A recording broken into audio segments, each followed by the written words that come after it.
여러분 안녕하세요. 해피바이러스입니다. 오늘은 스님의 하루 중에서 읽어드리도록 할게요. 아이고 오늘 제가 모기한테 한번 물렸는데 계속 영상 찍으면서 너무 가려워가지고 막 좀 긁다가 너무 피를 봤어요. 네.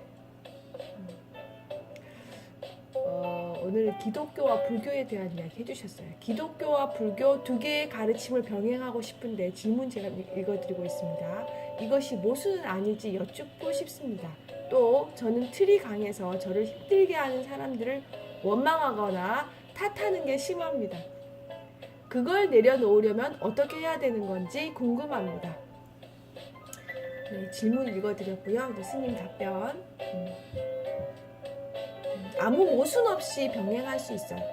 옛날엔 한국에서 태어난 사람은 무조건 한국 사람이었는데 지금은 한국에서 태어나서 한국 사람으로 살다가 미국으로 가서 살며 미국 사람이 될 수도 있어요. 없어요. 이렇게 질문하셨더니 그 강연장에 오신 청중들이 있어요 라고 지금 답을 하신 것도 적어놓으셨네요. 그런 사람을 코리안 아메리칸이라고 부릅니다. 즉 한국계 미국인이라고 해요. 옛날에는 불교를 믿으면 불교만, 기독교를 믿으면 기독교만 이렇게 한 가지를 선택해서 한평생 살았어요. 요즘은 기독교 집안에 태어났어도 불교를 믿을 수 있고 불교 집안에 태어났어도 기독교를 믿을 수 있어요. 또 기독교 집안에서 태어났지만 기독교를 믿으면서도 불교도 공부하고 싶다면 그것도 가능해요. 그런 사람을 크리스천 부디스트라고 합니다. 미국에는 이런 사람이 굉장히 많습니다. 미국 사람들은 대부분 기독교 배경에서 자랐기 때문에 크리스천이라고 할 수 있는데 마음을 편안하게 하는 불법을 공부해서 스스로 부디스트가 된 거예요.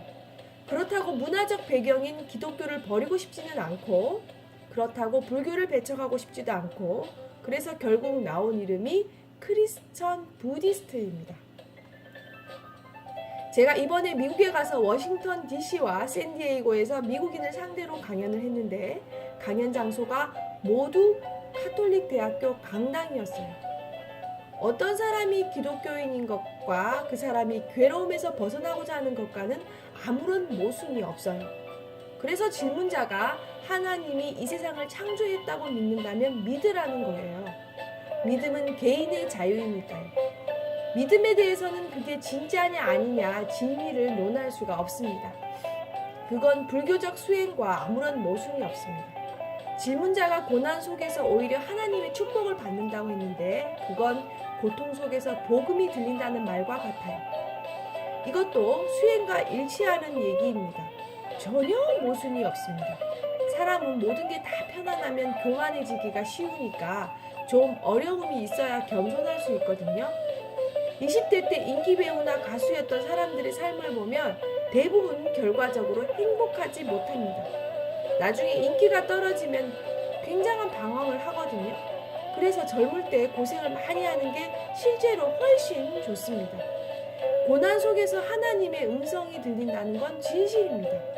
불교에서 말하는 수행의 원리도 그와 같습니다. 기독교 따로 있고 불교 따로 있는 게 아니에요. 질문자가 괴롭게 살고 싶으면 괴롭게 살면 돼요. 그런데 예수님께서 괴롭게 살라고 하셨어요? 아니요. 고난을 기꺼이 받아들이면 고난 속에서도 행복하게 살 수 있습니다. 예수님의 가르침도 다 행복을 가르치는 거예요. 첫째, 우리는 어려운 사람을 돕기가 어렵죠. 둘째, 어려운 사람을 돕고 나면 보상을 기대하잖아요. 내가 이 고생을 했는데 나한테 칭찬이든 돈이든 뭔가 좋은 일이 생겨야 되지 않느냐 하지요. 그러나 우리가 이런 생각을 하기 때문에 남을 돕는 걸 오래 하지 못하는 거예요. 그런데 기독교에서는 이 세상에서 받는 보상은 작다. 나중에 하나님의 나라에 가서 받는 보상은 엄청나게 크다라고 가르칩니다. 그런 믿음을 가지면 이 세상에서 어떤 좋은 일을 해도 보상을 기대하지 않게 됩니다. 불교에서는 보상을 기대하면 괴로우니 보상을 기대하지 말라고 가르치는데 기독교는 천국에 가면 더 큰 보상이 있다고 가르쳐요.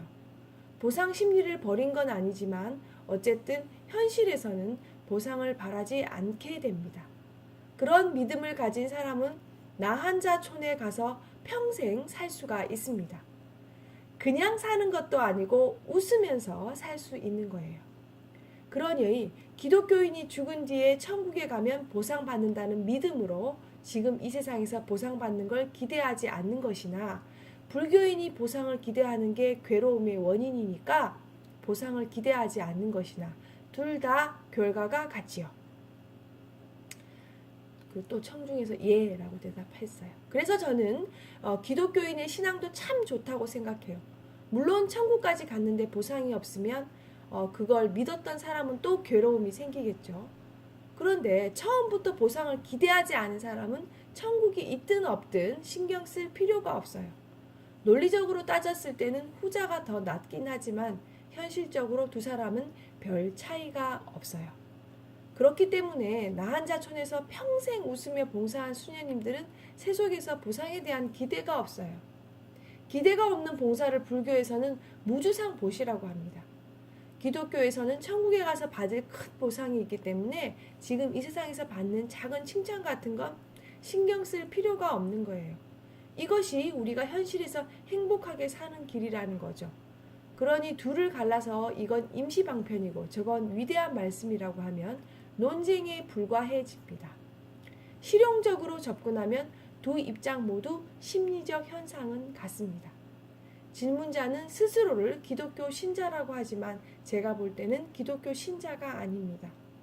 예수님이 저분이 바로 하나님이다 라고 할 만한 이유는 부활을 하셨기 때문입니다. 어떤 부활일까요? 예수님은 십자가에 못 박혀 돌아가시면서도 자신을 십자가에 매단 사람들을 위해서 주여 저들을 용서하소서, 저들은 자기 지은 죄를 모르옵니다 하고 기도하셨습니다. 제가 지금 여러분들 앞에서 이렇게 큰 소리 치지만 누가 와서 저를 잡아다가 십자가에 못 박아 죽인다면 제 입에서 부처님 저들을 용서하소서 이렇게 될까요? 불교인인 제가 봤을 때도 예수님은 정말 훌륭하신 분입니다. 불교적으로 말하면 예수님이 다시 보디사트바입니다. 예수님이 십자가에 매달려서 하신 말씀이야말로 예수님이 신이 된 원리를 아주 잘 설명해 주고 있다고 생각합니다. 사람의 마음으로는 그런 마음이 들겠어요? 그런 마음을 내므로써 그분은 이미 죽음을 초월해 버리고 신이 된 거예요. 예수님 육신으로서 육신을 십자가에 못 박았어도 그의 영혼을 털끝만큼도 훼손할 수 없었다는 것, 즉 죽음 앞에서도 아무 두려움 없이 자신을 못 박은 사람들마저도 불쌍히 여기는 마음을 낸 것, 저는 그게 바로 예수님이 신이 된 원리라고 생각합니다. 저는 예수님이 그 마음을 낸 것이 바로 부활이라고 생각해요. 육신이 죽음으로써 부활하신 거죠. 그런 관점을 갖는다면 우리가 남을 원망할 일은 없어요. 자기를 죽인 사람도 용서하는 마음을 내는 걸 보면서 질문자가 무슨 남을 원망할 일이 있어요? 질문자가 원망한다는 사람들이 질문자를 죽인 건 아니잖아요. 돈 좀 떼어 먹었거나 욕 좀 했거나 그랬겠지요. 그런데 뭘 원망해요? 그러니 질문자는 불교를 공부하기 이전에 내가 아직 기독교 신자가 못 되었구나, 내가 십자가 정신을 모르는구나, 이렇게 관점을 잡아야 돼요. 질문자는 신앙을 바꿀 게 아니고 삶의 관점을 바꾸는 게 중요합니다. 부처님이 어떻게 말했는지가 중요한 게 아니고 우리의 고뇌와 원망이 어디로부터 일어나는지를 아는 것이 질문자한테는 중요한 거예요. 그건 성경을 통해서도 얼마든지 설명이 될 수 있습니다. 우리가 조금 더 행복한 삶을 살려면 관점을 바꿔야 합니다. 행복은 결혼했느냐 안 했느냐의 문제도 아니고 아이냐 어른이냐의 문제도 아니고 무슨 종교를 갖고 있느냐의 문제도 아니에요.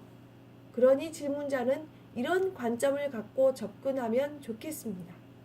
집착을 내려놓으면 기독교인도 행복해지고 불교인도 행복해지고, 집착을 움켜쥐고 있으면 절에 아무리 다녀도 괴로움에서 벗어날 수가 없다. 기독교 신앙을 가지시고 또 불교 공부도 하세요. 그것은 하나님 앞에 아무런 죄가 안 됩니다. 네, 여기까지입니다. 기독교 신앙을 가지고 불교 공부도 하라는 스님의 말씀이셨네요. 네. 부디스턴 크리스천. 아유, 제가 지금 발음이 꼬이네요. 네, 그렇게 두 개를 동시에 가지고 병행을 하셔도 된다라는 쪽으로 이야기를 해주셨습니다. 네, 오늘도 제 이야기 들어주셔서 감사합니다. 제 이야기가 아니고 스님의 글을 저는 읽어드렸고요. 네, 행복한 하루 되세요.